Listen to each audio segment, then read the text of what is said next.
ಸ್ನೇಹಿತರೆ ಎಲ್ಲರಿಗೂ ನಮಸ್ಕಾರ. ನೋಡಿ ಸ್ನೇಹಿತರೆ, ಜುಲೈ 2ನೇ ತಾರೀಕದಂದು ರೈಲ್ವೆ ಇಲಾಖೆಯಿಂದ ಮತ್ತೊಂದು ಹೊಸ ಅಧಿಸೂಚನೆ ಪ್ರಕಟ ಮಾಡಿದ್ದಾರೆ. ರೈಲ್ವೆ ಭೂ ಅಭಿವೃದ್ಧಿ ಪ್ರಾಧಿಕಾರದಲ್ಲಿ ಅಂದ್ರೆ ಇಲ್ಲಿ 6,000ಕ್ಕಿಂತ ಅಧಿಕ ಪೋಸ್ಟ್ಗೆ ಮುಂಚಿತವಾಗಿನೇ ಕರೆದಿದ್ದಾರೆ. ಆ ಒಂದು ಇಲಾಖೆ ಬೇರೆ, ಈ ಒಂದು ಇಲಾಖೆ ಬೇರೆ.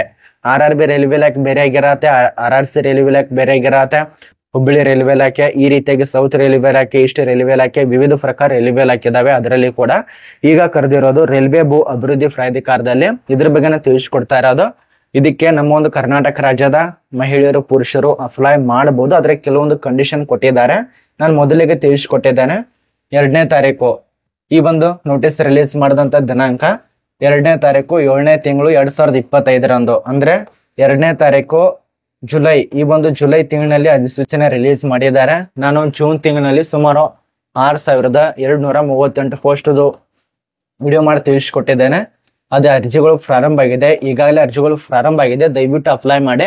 ಇನ್ನು ತನ ಯಾರು ಅರ್ಜಿ ಸಲ್ಲಿಸಲ್ಲ ಆ ಒಂದು ವಿದ್ಯಾರ್ಥಿಗಳು ನೋಡಿ. ಈ ಒಂದು ರೈಲ್ವೆ ಇಲಾಖೆ ಬಗ್ಗೆ ರೂಲ್ಸ್ ಏನು, ರೆಗ್ಯುಲೇಷನ್ ಏನು, ಅದನಂತರ ವಿದ್ಯಾರ್ಹತೆ ಏನಾಗಿರ್ಬೇಕು, ಆಯ್ಕೆ ವಿಧಾನ, ಮಿತಿ, ಪ್ರತಿಯೊಂದು ಮಾಹಿತಿಯನ್ನ ತಿಳಿಸ್ಕೊಟ್ಟಿದ್ದೇನೆ ವಿಡಿಯೋ ಕೊನೆಸನ ಕನ್ನಡ. ಮತ್ತೆ ಈ ಒಂದು ಚಾನಲ್ ಅನ್ನ ಯಾರು ಸಬ್ಸ್ಕ್ರೈಬ್ ಮಾಡಿಲ್ಲ, ಪ್ರಶಾಂತ್ ಅಕಾಡೆಮಿ ಚಾನಲ್ ಅನ್ನ ಸಬ್ಸ್ಕ್ರೈಬ್ ಮಾಡ್ಕೊಳ್ಳಿ. ಬನ್ನಿ ಸ್ನೇಹಿತರೆ, ಇಲ್ಲಿ ಖಾಲಿರುವಂತ ಸಂಸ್ಥೆ ನೋಡಿ, ಇದು RRB ರೈಲ್ವೆ ಇಲಾಖೆ ಅಂತಲ್ಲ, ಅದೇ ರೀತಿಯಾಗಿ ಸೇಮ್ ಟು ಸೇಮ್ ಅದರಲ್ಲಿ ಖಾಲಿರತ್ತೆ. ಆದ್ರೆ ಸಂಸ್ಥೆ ಬೇರೆ, ಅಂದ್ರೆ ವಿಭಾಗಗಳು ಇರ್ತವೆ. ಅದರಲ್ಲಿ ಆ ಒಂದು ವಿಭಾಗ ಬೇರೆ. ಅಂದ್ರೆ ಇದು ರೈಲ್ವೆ ಭೂ ಅಭಿವೃದ್ಧಿ ಪ್ರಾಧಿಕಾರ ಅಂತ ಹೇಳಿ ಅಲ್ಲಿ ಖಾಲಿರತ್ತೆ. RLDA ದಲ್ಲಿ ಖಾಲಿರುವಂತಹ ಪೋಸ್ಟ್. ಇಲ್ಲಿ ಖಾಲಿರುವಂತ ಪೋಸ್ಟ್ ಅಂದ್ರೆ ಸದಸ್ಯ ಹುದ್ದೆಗೆ ಅರ್ಜಿ ಕರೆದಿದ್ದಾರೆ. ಸ್ಕೀಮು ಸದಸ್ಯ ಅಂತ ಹೇಳಿ ಈ ಒಂದು ಸ್ಕೀಮ್ ಸದಸ್ಯ ಪೋಸ್ಟ್ಗೆ ಅಪ್ಲೈ ಮಾಡಿ. ಮತ್ತು ಆಯ್ಕೆದಂತ ವಿದ್ಯಾರ್ಥಿಗಳಿಗೆ ಎಲ್ಲಿ ಕೆಲಸ ಇರತ್ತೆ ಅದನ್ನ ಕೊಟ್ಟಿದ್ದಾರೆ. ಮತ್ತೆ ವೇತನ ಎಷ್ಟು ಕೊಡ್ತಾರೆ ಅದ್ರ ಬಗ್ಗೆ ಸ್ವಲ್ಪ ಗಮನ ನೋಡಿ. ಇಲ್ಲಿ ಮೊದಲಿಗೆ ನೋಡ್ಬೇಕಂದ್ರೆ ಇಲ್ಲಿ ಸಂಸ್ಥೆ ಹೆಸರು ಕೊಟ್ಟಿದ್ದಾರೆ, ಅದ್ರ ಬಗ್ಗೆ ಸ್ವಲ್ಪ ನೋಡ್ಕೊಳ್ಳಿ. ಅದ ನಂತರ ಜಾಬ್ ಟೈಟಲ್ ನೋಡಿ ಏನಿದೆ ಅಂತ ಹೇಳಿ. ಮೆಂಬರ್ ಹುದ್ದೆಗೆ ಅರ್ಜಿ ಕರೆದಿದ್ದಾರೆ. ಈ ಒಂದು ಕ್ಲೀನಿಂಗ್ ಮೆಂಬರ್ ಪೋಸ್ಟ್ ಖಾಲಿ ಇರತ್ತೆ. ಲೊಕೇಶನ್ ನೋಡಿ ನವದೆಹಲಿಯಲ್ಲಿ ಕೆಲಸ ಇರತ್ತೆ. ಆಯ್ಕೆ ಆದ್ರೆ ನವದೆಹಲಿಯಲ್ಲಿ ಕೆಲಸ. ಅದ್ರ ಬಳಿಕ ನಿಮಗೆ ಎಷ್ಟು ಏನು ಎಂತ ಅಂತ ಸ್ಯಾಲ್ರಿ ಕೊಡ್ತಾರೆ ಅದ್ರ ಬಗ್ಗೆ ಕೊಟ್ಟಿದ್ದಾರೆ. ಸುಮಾರು ಲೆವೆಲ್ 14ರಂತೆ ನಿಮಗೆ 7ನೇ CPC ಪ್ರಕಾರಕ್ಕೆ ಸ್ಯಾಲ್ರಿ ಇರತ್ತೆ. 14ರಂತರ ಅಂದ್ರೆ ನಿಮ್ಗೆ ಜಾಸ್ತಿನೇ ಸಿಗತ್ತೆ. ಅಂದ್ರೆ ಸುಮಾರು 75,000 ತನಕ ಆಗ್ಬಹುದು, ಅಥವಾ 80,000 ತನಕ ಆಗ್ಬಹುದು, ಅಥವಾ 1 ಲಕ್ಷದ ಮೇಲ್ಗಡೆ ನಿಮಗೆ ಸ್ಯಾಲ್ರಿ ಕೊಡ್ತಾರೆ ಸರ್ಕಾರದ ಮಾನದಂಡಕ್ಕೆ ಅನುಗುಣವಾಗಿ. ಇನ್ನು ನಿಮಗೆ ವಿದ್ಯಾರ್ಹತೆ ಏಜ್ ಲಿಮಿಟ್ ಸ್ವಲ್ಪ ಗಮನ ನೋಡಿ. ಏನಾಗಿರ್ಬೇಕು ಏಜ್ ಲಿಮಿಟ್, ವಿದ್ಯಾರ್ಹತೆ.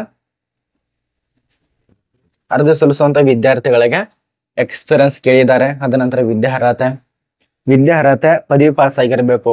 ಅಭ್ಯರ್ಥಿಗಳು ಪದವಿ ಪಾಸ್ ಆಗಿರ್ಬೇಕಾಗತ್ತೆ. ನವದೆಹಲಿಯಲ್ಲಿ ಕೆಲಸ ಇರತ್ತೆ. ಮತ್ತು ಸ್ಯಾಲ್ರಿ ಅಂತ ಅವರು ಮನಸ್ಸಿಗೆ ಬಂದಂತೆ ಅದ್ರಾಗಲೇ ತಿಳಿಸ್ಕೊಟ್ಟೇನಲ್ಲ ಆ ಒಂದು ಪ್ರಕಾರ ಕೊಡ್ತಾರೆ.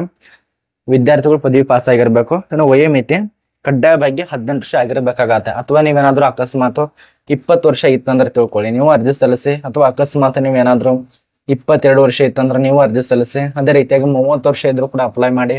ಒಟ್ಟಾರೆ 55 ವರ್ಷನ ಒಳಗಿನವ್ರು ಆಗಿರ್ಬೇಕು. ಕಡ್ಡಾಯವಾಗಿ 55 ವರ್ಷನ ಒಳಗಿನವರು ಆಗಿರ್ಬೇಕಾಗತ್ತೆ ವಿದ್ಯಾರ್ಥಿಗಳು. ಇದು ನಮಗೆ ಅರ್ಥ ಆಗಿದೆ ಅಂತ ಅನ್ಕೋತೀವಿ. ಇನ್ನೊಂದು ಪ್ರಮುಖವಾದ ಮಾಹಿತಿ, ಇದು ಆಫ್ಲೈನ್ ಅಲ್ಲಿ ಅರ್ಜಿ ಸಲ್ಲಿಸೋದ್ರಿಂದ ಇದು ವೆಬ್ಸೈಟ್ ಇದೆಯಲ್ಲ, ವೆಬ್ ಅಡ್ರೆಸ್, ಈ ಒಂದು ಅಡ್ರೆಸ್ ನಲ್ಲಿ ಸ್ವಲ್ಪ PDF ಫಾರ್ಮ್ ಸಿಗುತ್ತೆ, ಅದನ್ನ ಡೌನ್ಲೋಡ್ ಮಾಡ್ಕೊಳ್ಳಿ. ಅಂದ್ರೆ ಆಫ್ಲೈನ್ ಇರೋದ್ರಿಂದ ಇಲ್ಲಿ ಕೊಟ್ಟಿದ್ದಾರೆ ನೋಡಿ. ಈ ಒಂದು PDF ಫಾರ್ಮ್ ಇಲ್ಲಿ ಕಾಣಿಸ್ತಾ ನೋಡಿ. ಈ ಒಂದು PDF ಫಾರ್ಮ್ ನಿಮಗೆ ಬೇಕಾಗತ್ತೆ. ಯಾಕೆ ಬೇಕಂದ್ರೆ ಇದು ಆಫ್ಲೈನ್ ಇರೋದ್ರಿಂದ ಅರ್ಜಿ ಸಲ್ಲಿಸೋದಕ್ಕೆ ಇದರಲ್ಲಿ ಕೊಟ್ಟಿರುವಂತ ಮಾಹಿತಿ ಪ್ರಕಾರ ಸಲ್ಲಿಸಬೇಕು. 2 ಪ್ರಕಾರ ಇರತ್ತೆ. ಒಂದು ಇಮೇಲ್ ಮೂಲಕ ಅಪ್ಲೈ ಮಾಡಬಹುದು, ಇನ್ನೊಂದು ಆಫ್ಲೈನ್ ಅಲ್ಲಿ ಅರ್ಜಿ ಸಲ್ಲಿಸಬಹುದು. ಇಮೇಲ್ ಐಡಿ, ಅರ್ಜಿ ಸಲ್ಲಿಸುವಂತ ಇಮೇಲ್ ಐಡಿ ಅಂದ್ರೆ ಇದರಲ್ಲಿ ತಿಳಿಸ್ಕೊಟ್ಟಿದ್ದಾರೆ. ಇಮೇಲ್ ಐಡಿ ಯಾವುದು ಏನು ಅಂತ ಅಂತೇಳಿ 2 ಪ್ರಕಾರ ಇರೋದ್ರಿಂದ ಇಲ್ಲಿ ನೋಡಿ ಇಮೇಲ್ ಐಡಿ. ಈ ಒಂದು ಇಮೇಲ್ ಐಡಿಗೆ ಡೈರೆಕ್ಟ್ ಆಗಿ ಇಮೇಲ್ ಮೂಲಕ ಸಬ್ಮಿಟ್ ಮಾಡಿ. ಅಥವಾ ಆಫ್ಲೈನ್ ಇತ್ತಂದ್ರೆ ನೀವು ಡೈರೆಕ್ಟ್ ಆಗಿ ವಿಳಾಸ ಕೊಟ್ಟಿದ್ದಾರೆ. ಯಾವ ವಿಳಾಸ ಅಂದ್ರೆ ಶ್ರೀ ರವಿಶೇಖರ್ ಜಂಟಿ ಕಾರ್ಯದರ್ಶಿ ನಿಯೋಜನೆ, ರೈಲ್ವೆ ಸಚಿವಾಲಯ, ಕೊಠಡಿ ಸಂಖ್ಯೆ 152, ರೈಲ್ವೆ ಭವನ, ನವದೆಹಲಿ. ಇಲ್ಲಿ ನೀವು ಸಲ್ಲಿಸಬೇಕಾಗತ್ತೆ. 2ನೇ ತಾರೀಕಿನಿಂದ ಅರ್ಜಿ ಪ್ರಾರಂಭ ಆಗಿದೆ ಮತ್ತು ಕೊನೆಯ ದಿನಾಂಕ 4ನೇ ತಾರೀಕು 4/8/2025 ಕೊನೆಯ ದಿನಾಂಕ ಆಗಿರತ್ತೆ. ಅಲ್ಲಿ ತನಕ ನೀವು ಅಪ್ಲೈ ಮಾಡಿ ರಿಜಿಸ್ಟರ್ ಮಾಡ್ಕೊಂಡು ಸಲ್ಲಿಸಬಹುದು. ಯಾರ್ಯಾರು 2 ಪ್ರಕಾರದಲ್ಲಿ ಅಪ್ಲೈ ಮಾಡ್ಬೇಕಂತ ಇದ್ರಲ್ಲ ಅಂತವ್ರಿಗೆ ಸೇರ್ ಮಾಡಿ 2ದಲ್ಲಿ ಅರ್ಜಿ ಕರೆದಿದ್ದಾರೆ. ರಿಜಿಸ್ಟರ್ ಮಾಡ್ಕೊಳ್ಳಿ, ಆಮೇಲೆ ಅಪ್ಲೈ ಮಾಡಿ. ಇದು ನನಗನ್ಸೋ ಮಟ್ಟಿಗೆ RRB ರೈಲ್ವೆ ಇಲಾಖೆ ಸಂಬಂಧಪಟ್ಟಂತೆ ನೋಟಿಸು. ಅದರ ನಂತರ RLDAಗೆ ಸಂಬಂಧಪಟ್ಟಂತೆ ನೋಟಿಸ್ ಆಗಿರತ್ತೆ.